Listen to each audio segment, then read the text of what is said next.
Hello everyone, surely you are no stranger to king crab and Alaska shrimp traps, but do you know how to catch salmon with traps like fins? Today in this video I will show you how to catch salmon with a trap. Let's go!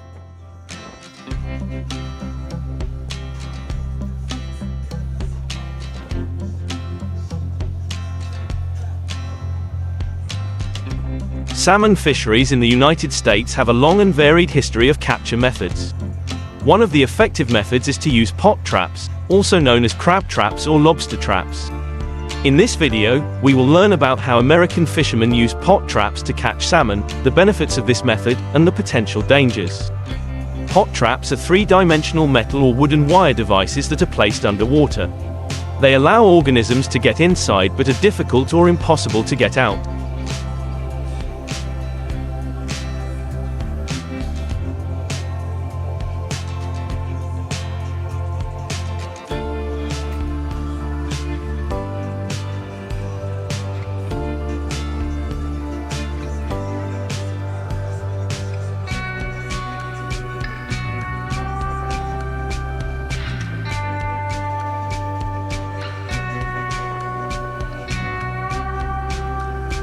Here's how they work. Fishermen deploy pot traps on the ocean floor, often at depths of up to 2,400 feet, 730 meters. Bait, usually fish or other seafood, is placed inside the trap to attract the creatures. Traps are attached to floating rafts using ropes. Salmon and other target species swim into the traps to reach the bait.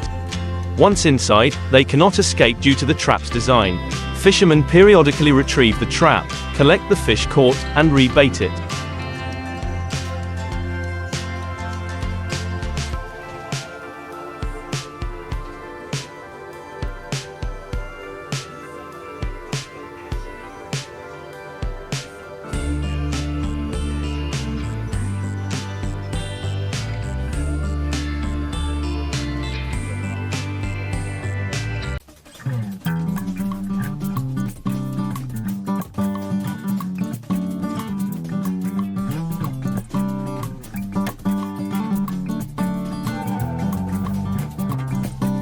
Benefits of pot traps in catching trout. Pot traps allow for harvesting choice, because fishermen can choose the species they want to keep. Substandard or non-target species can be released back into the sea without harm. Unlike some other methods, pot traps have few catches.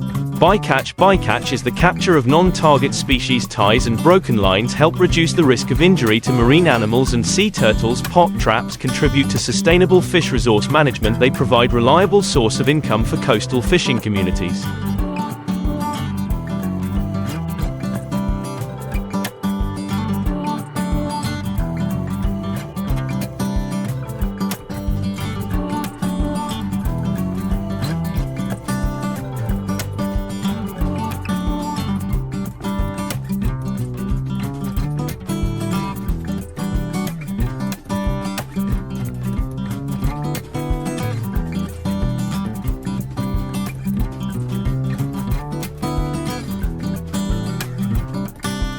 Lines connecting traps to floating rafts can entangle sea turtles, especially green leatherbacks, in the wing and neck area. Lines connecting traps to floating rafts can entangle sea turtles, especially green leatherbacks, in the wing and neck area. If the trap is heavy, the turtle can be injured or trapped. To reduce this risk, fishermen use submersible extension lines and reduce the number of extension lines to the sea turtle. Floating raft. Some traps are damaged or deformed as sea turtles attempt to eat the bait or fish inside.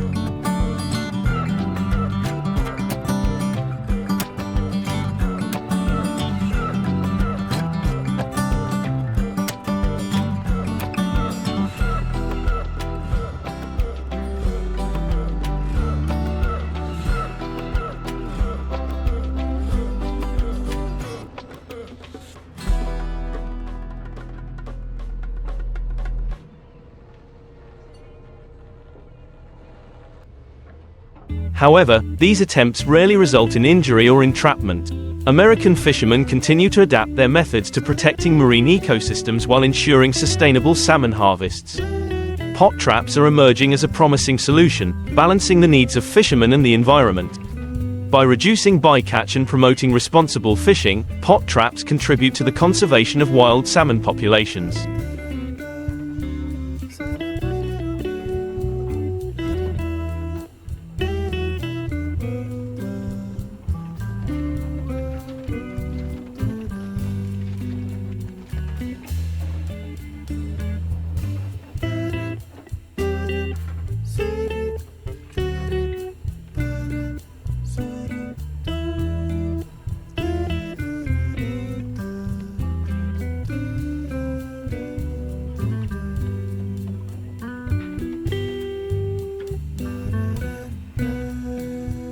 Salmon is a precious seafood, popular around the world.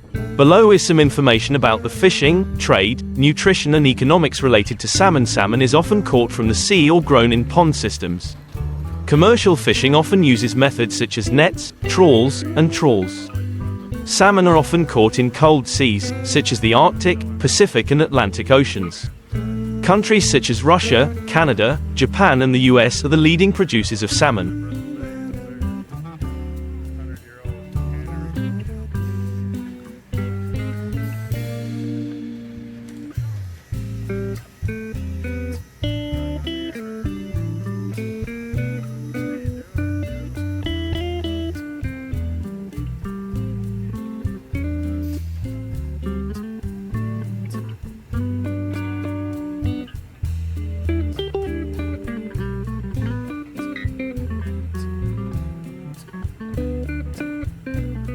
Anise is an important source of income for many countries. We are exported everywhere to supply seafood and food markets. Salmon is processed into many products, including fillets, caviar, salmon roe, and smoked salmon slices. Salmon is a rich source of protein, omega-3 fatty acids, and vitamin D. They are beneficial for the body, heart, brain and skin health. Salmon also contains selenium, manganese and vitamin B12. The salmon industry contributes to the economies of many countries. Exporting ansis generates income and employment for millions of people.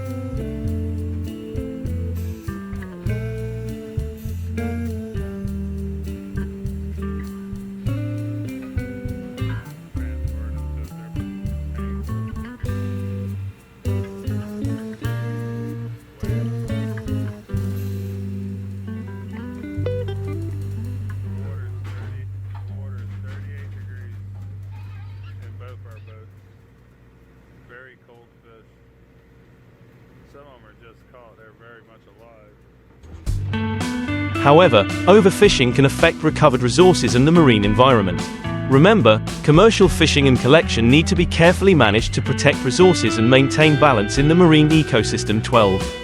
If you want to know more about endodontic collection of fish content, please refer to primary sources from Aquatic Resource Management and Research Organizations. 34. 985.000. Salmon is not only a nutritious food source but also brings many important economic benefits.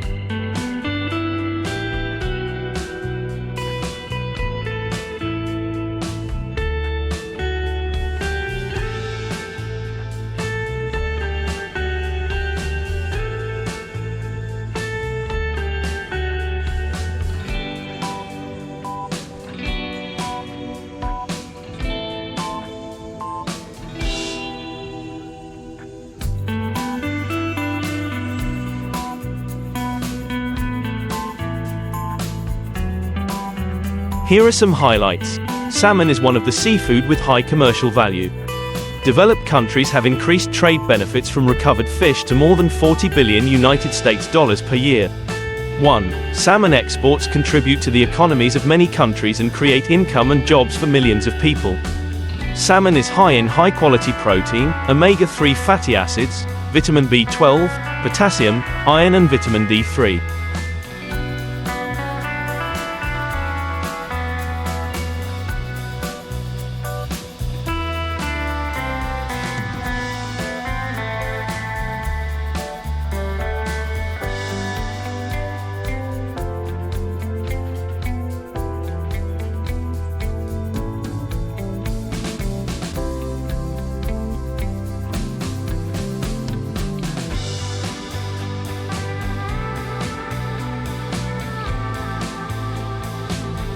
Health benefits from omega-3 in salmon include reducing inflammation, lowering blood pressure, reducing the risk of cancer and improve the function of cells connecting blood vessels. 3. Remember, recovery fisheries need to be carefully managed to protect resources and maintain balance in the marine ecosystem. 34. If you want to know more about recovery fisheries by summary, please refer to primary sources from research organizations and irrigation resource management products. 12.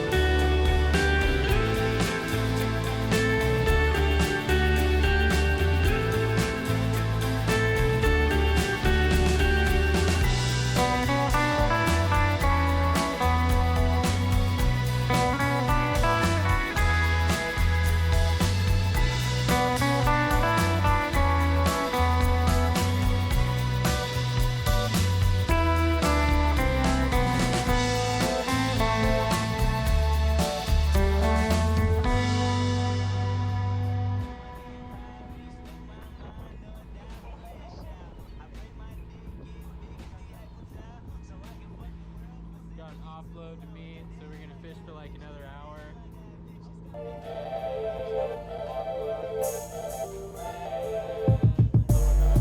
Traps and pots are used around the world to catch species such as crabs, lobsters and cod. Fishing vessels ranging from 25 to 180 feet long will drop pots or traps into the water where the species they are trying to catch are located. The tank or trap is connected to a buoy that floats on the surface so that fishermen can find and pull up the catch. Tanks and traps can be used anywhere from shallow water to depths of up to 1,000 feet and deeper. For example, Alaskan king crabs are commonly caught at depths of nearly 600 feet in the Bering Sea. Lobsters can be caught off the coast of Prince Edward Island at depth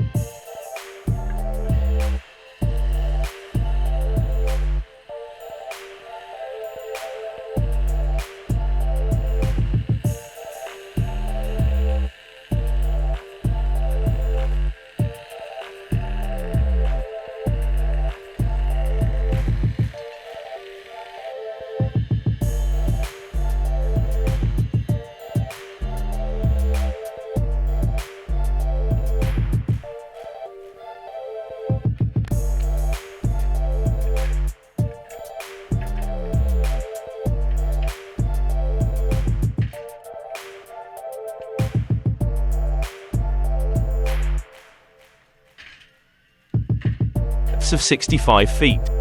Fishermen often mark on their GPS where to drop each vessel to make it easier to return and pull it up. Pots or traps are often arranged in a grid pattern to try to cover as much of the seafloor as possible.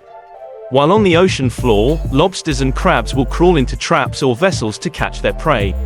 After waiting a day or more, the fishermen pull each trap or pitcher with the help of a hydraulic block. Depending on the fishery, a hydraulic crane may also be used to pull the tank onto the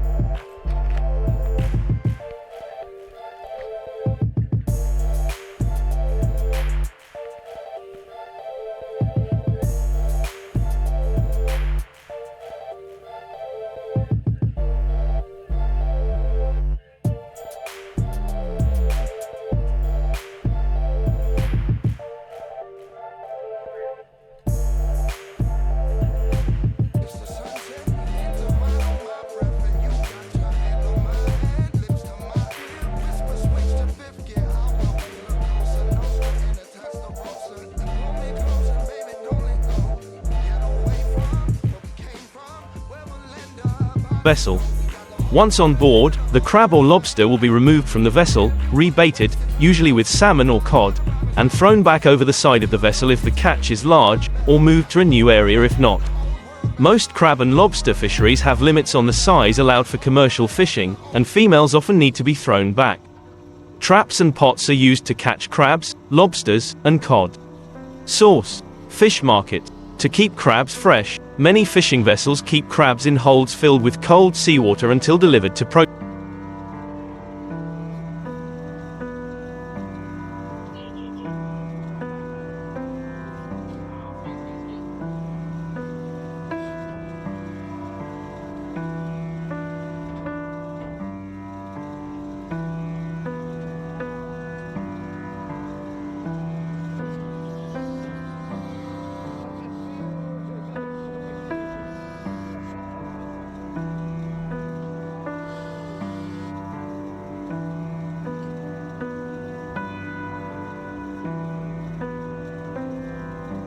processes. Fishermen have to be really careful with crabs because just one dead king crab in the cavity can kill the entire catch, and processes do not buy dead crabs.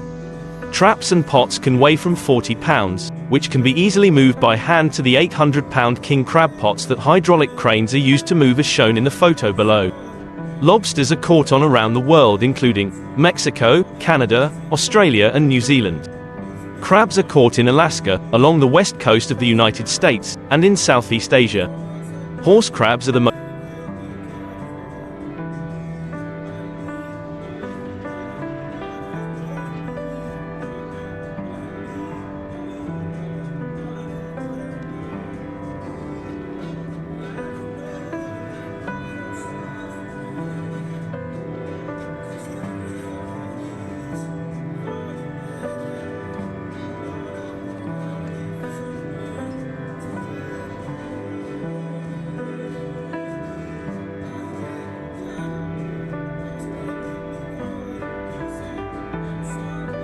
widely caught crab species in the world, with king crabs, Dungeness crabs and snow crabs also being popular varieties.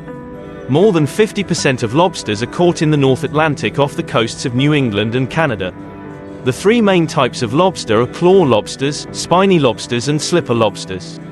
According to the Food and Agriculture Organization of the United Nations, nearly 300,000 tons of lobster are caught each year, most of which are clawed. According to the University of Maine's Lobster Institute, the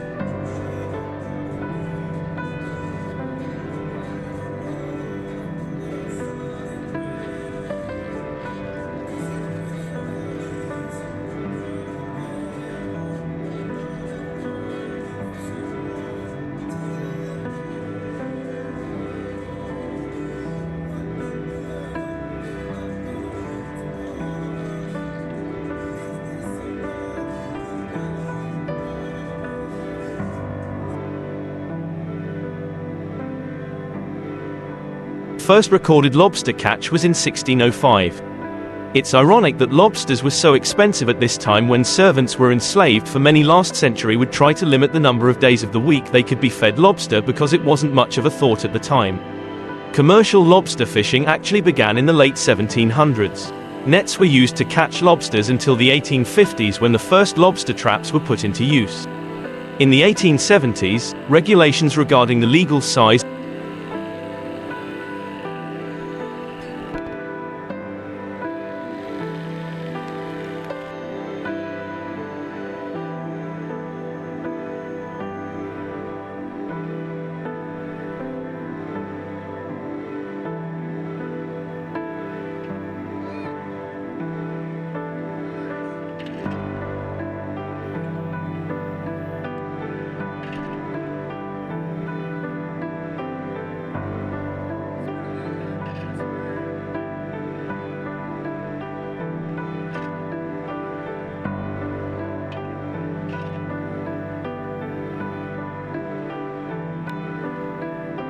and sex of lobsters were introduced.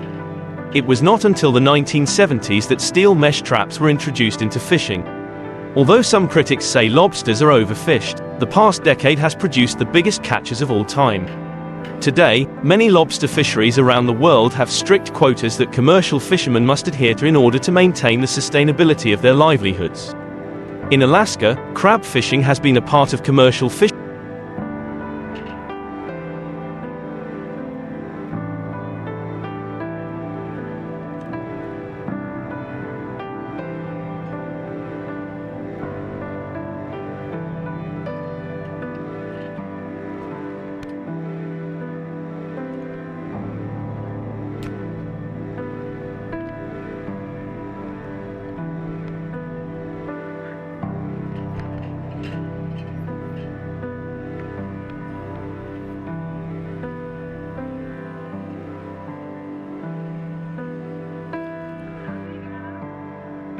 Since at least the early 1900s. King and snow crab fisheries have existed in the Bering Sea for more than 50 years. The peak of the Bering Sea king crab fishery was around 1980, when more than 200 million pounds of king crab were caught. However, soon after, catches declined very rapidly, some years later reaching a total yield of only about 20 million pounds. No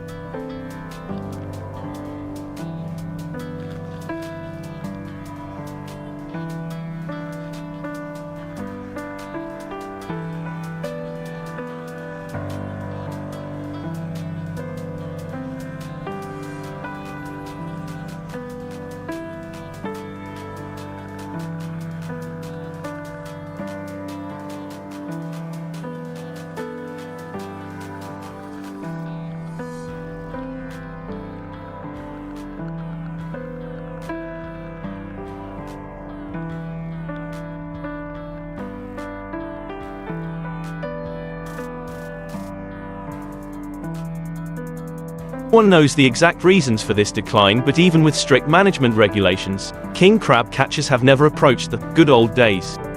To help the fishery recover, an individual quota system was introduced in 2005. Laws were also enacted to ban the fishing of female or young crabs. With the introduction of a quota